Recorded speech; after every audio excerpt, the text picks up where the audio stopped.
You know what was big in the 90s? The Teenage Mutant Ninja Turtles. But wait, you're probably saying, the Ninja Turtles are still around today. To which I say, that's cute. It's true, unlike many other franchises from the 80s and 90s, the Ninja Turtles never really went away. They always seemed to somehow stay relevant. But the popularity of the Ninja Turtles today is like the slow-burning embers of an old campfire that movie studios and toy companies still gather around for warmth. And they occasionally throw another log on when they want to make a few more nostalgia-fueled bucks. However, if you were a kid in the late 80s and early 90s, you were at ground zero of the 50 megaton explosion that originally started the fire.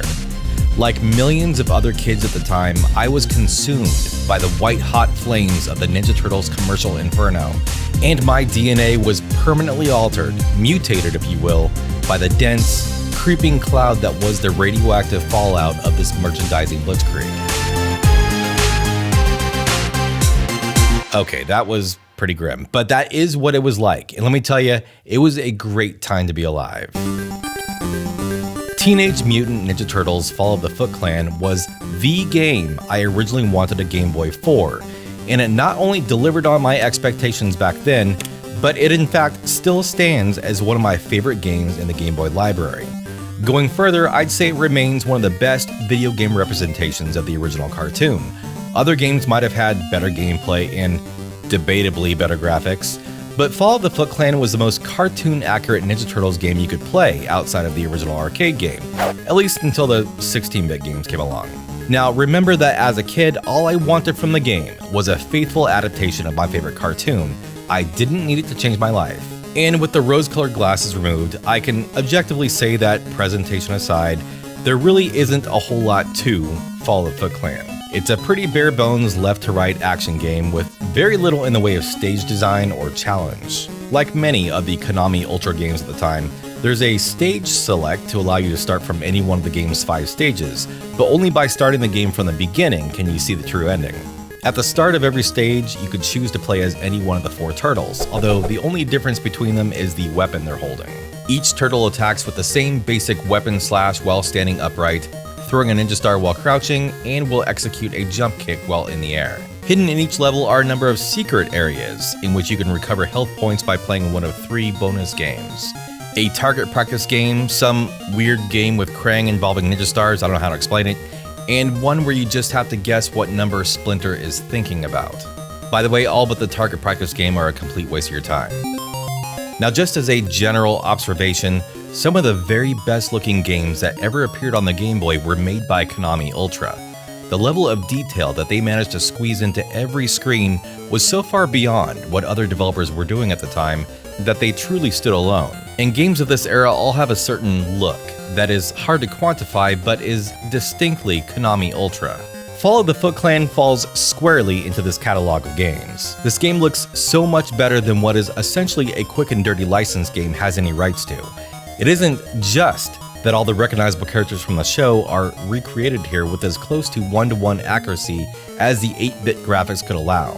It's subtle details like patches of rust on the barrels and sewer pipes, tufts of grass poking up through cracks in the pavement, and debris littering the streets. And hey, there's even some cool parallax scrolling in a few of the levels. And finally, I'd be remiss if I didn't mention that the music in Fall of the Foot Clan is fantastic. Composed by the wonderful and talented Michiru Yamane, the short but sweet soundtrack is equal parts energetic, groovy, and moody. And certainly a highlight in a game already full of highlights.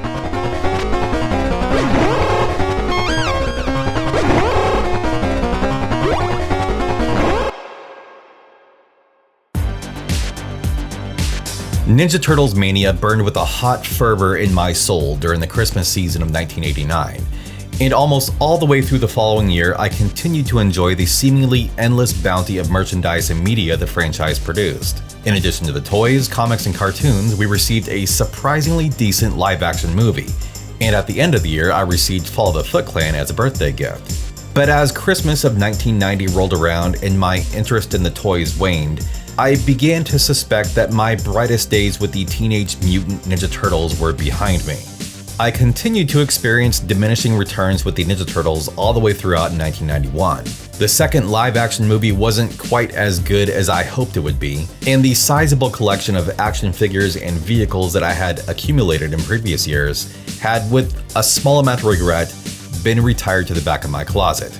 Despite feeling like I was outgrowing the Ninja Turtles, I continued to enjoy video games based on the series, and Fall of the Foot Clan and, of course, the arcade game had remained two of my personal favorites. And it was right around this time, Christmas of 1991, that I received the follow-up to one of my very favorite Game Boy games, Teenage Mutant Ninja Turtles 2, Back from the Sewers. Back from the Sewers is a much more sophisticated game than Fall of the Foot Clan. The graphics are arguably better, at least in regards to the character sprites, which have much more detail and shading than what we saw in Fall of the Foot Clan. I wouldn't necessarily say that the environments look better than those from Fall of the Foot Clan, but they do have a much more cartoonish look to them, which is probably a bit more in keeping with the cartoon and the arcade game, rather than the darker, slightly more realistic look from the first game.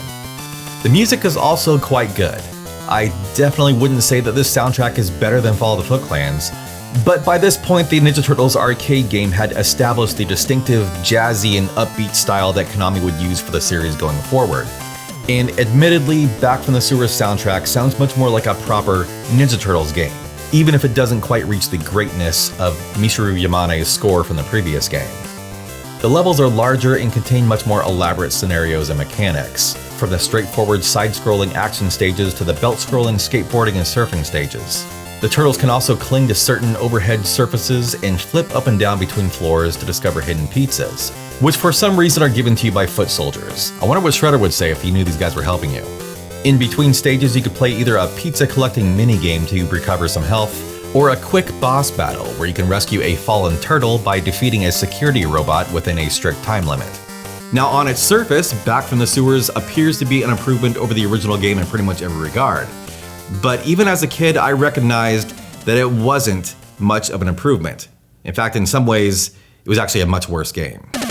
For starters, I immediately took a dislike to the graphics. Not the quality of the graphics, but the character designs themselves. The sprites were much more detailed and expressive, sure, but they also looked really stupid. The foot soldiers looked like slightly overweight men wearing baggy pajamas. Boss characters like Bebop, Rocksteady, and Baxter Stockman have all been drawn in a strange, big-headed art style, and the characters all move with crude, simple animations. But what's worse is how the game plays.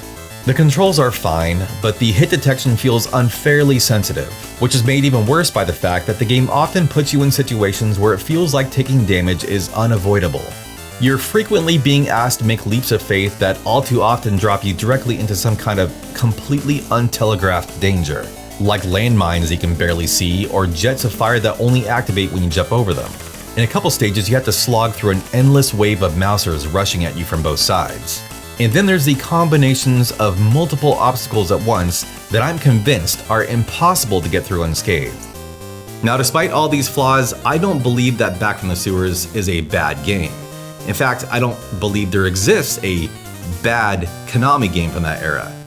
However, I don't think it's a particularly good game either. Now, I couldn't tell you whether I received this game as a present in 1991 or if it was afterwards when I started spending some of my Christmas money. But what I am certain of is that even at the time, I recognized Back from the Sewers as just one more example of how the Ninja Turtles series was failing to captivate me the way it once did.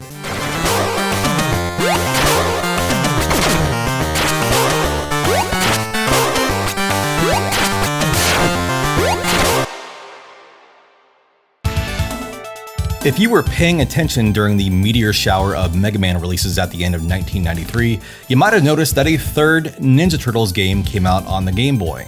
Now, I, for one, was not paying attention, and even if I had been aware that the game had been released, I don't think I would have cared.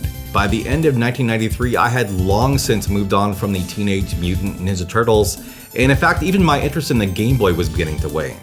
However, when I finally discovered the game as an adult, I realized that my past self had done myself a bit of a disservice, as Teenage Mutant Ninja Turtles 3 Radical Rescue is easily the best designed and most ambitious game in the Ninja Turtles Game Boy series. Whereas the first two Game Boy Ninja Turtles games had been simplistic and straightforward action games, the third game in the series was more of an adventure game, like Metroid. The entirety of the game takes place in a single continuous stage, with more and more areas becoming accessible only after achieving certain items and abilities. Pressing the select button will pull up the map, which isn't extremely helpful, but it at least gives you several points of interest markers to give you a bit of direction. Now, when you first start the game, you can only play as Michelangelo. The basic moveset is pretty much the same as past games, but Michelangelo can now twirl his nunchucks in the air during a jump and float slowly to the ground, which allows him to cover longer distances with a single jump. As you progress through the game, you'll find and rescue the 3 other turtles as well, each of whom has his own special ability. Leonardo can spin with the swords and drill down through cracked blocks, Raphael can tuck into his shell and roll through narrow passages, and Donatello can climb up vertical walls like Grant Dynasty from Castlevania 3. Once they've been rescued, you can freely switch between any of the turtles in the start menu, and you'll have to use each of their unique skills to negotiate Shredder's labyrinthian underground hideout. The character designs strike a nice balance between the cartoon-accurate sprites from the Fall of the Foot Clan and the ridiculous stylized look from Back from the Sewers. And for its bosses, the game pulls quite a few deep cuts from the back catalog of Ninja Turtles villains. Instead of mainstay characters like Bebop, Rocksteady, and General Trag, Radical Rescue pits you against Dirtbag and a Triceraton Soldier and a Scratch and Scale Tail, whoever they are. Now, I did say that this is the best designed and most ambitious Ninja Turtles game on the Game Boy, and I meant it. However, being the best designed does not mean it's the best game overall, and being the most ambitious does not mean it's especially fun to play.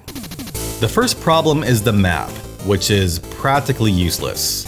It simply offers a general guideline of roughly where these various rooms sit in relation to each other. It does not show how they are connected to one another. The path to get from one room to another is rarely as direct as it appears, and between all the frequent dead ends and one-way doors, I honestly think trying to follow the map resulted in more confusion and running around in circles than if I had just ignored it completely. A bigger issue is how aggravating exploration is in this game.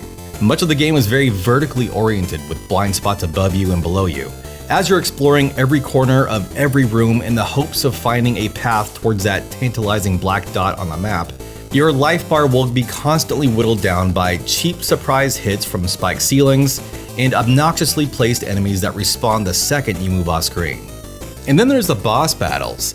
This is the hardest set of bosses I've encountered in any Ninja Turtles game, with elaborate attack patterns and absolutely enormous hitboxes. Now, a good rule of thumb is to always have a pizza in your inventory, which will automatically give you 1 full health refill. But you'll quickly find that even having essentially 2 life bars doesn't guarantee success. Now, on its own, I'd still count this as a positive towards the game, as these are some pretty good boss battles, and I'm okay with actually having to put in some work to finish a game. However, it's another matter entirely to have to fight each one of these bosses one after the other, now with longer health bars, and only a single spare pizza to use during the entire boss rush. Because that's what happens at the end of Radical Rescue. And after you get done with the refights, you still have to get through 2 phases of an absolutely savage Shredder fight. If you lose your pizza to any of the previous bosses, your chances of beating Shredder are extremely low. And if you die at any point during this boss rush, you'll have to start completely over from the very beginning. Radical Rescue had all the right ingredients to be a standout title on the Game Boy and in the Ninja Turtles video game series. This is one of the few times the Ninja Turtles video games had broken away from the beat-em-up gameplay of the arcade game, and it offered a lot of innovative ideas in a time when Ninja Turtles games weren't generally known for their deep gameplay. Treating the 4 turtles as a tactical team of unique characters with specialized strengths and skills is a brilliant move. And it actually feels more on brand than the mindless button-mashing gameplay of the arcade game. However, too many frustrating design choices keep the game from being as great as it should have been. Although Radical Rescue is a noticeable improvement over Back from the Sewers, I still didn't find it nearly as fun and replayable as Fall of the Foot Clan.